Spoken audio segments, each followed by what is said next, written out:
વલસાડ શહેરના એક વિસ્તારમાં 4 વર્ષના બાળકને ફૂટબોલ અપાવવાની લોભામણી લાલચ આપી અપહરણ કરીને લઈ જતા યુવક યુવતીને સ્થાનિકોએ ઝડપી પોલીસને સોંપ્યા।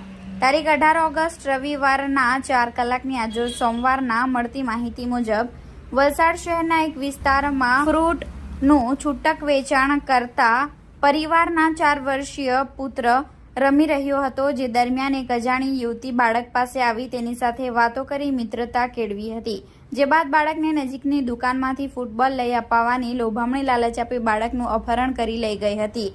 બાળકને સ્થાનિક લોકોએ અજાણી યુવતી અને અજાણ્યા યુવક સાથે જતા જોઈ તાત્કાલિક અજાણ્યા યુવક અને યુવતીને અટકાવી બાળકને ક્યાં લઈ જાઓ છો તેમ પૂછપરછ કરતા અપહરણની ઘટનાનો ભાંડો ફૂટ્યો હતો। ઘટના અંગે સ્થાનિક લોકોએ મહિલાને જાણ કરી હતી। સ્થાનિક લોકોએ યુવક યુવતીને અટકાવી વલસાડ સિટી પોલીસની ટીમને ઘટનાની જાણ કરી હતી। ઘટનાની જાણ થતાં સિટી પોલીસ ઘટના સ્થળે પહોંચી ચેક કરતા મહેમદાબાદ રેલવે સ્ટેશન પાસે રહેતી સોનલ રૈજીભાઈ પરમાર અને અતુલ ફર્સ્ટ ગેટ પાસે રહેતા પ્રવીણ ચુનીલાલ ચૌધરીની ધરપકડ કરી વલસાડ સિટી પોલીસ મથકે મહિલાએ બાળકના અપહરણની ફરિયાદ નોંધાવી હતી।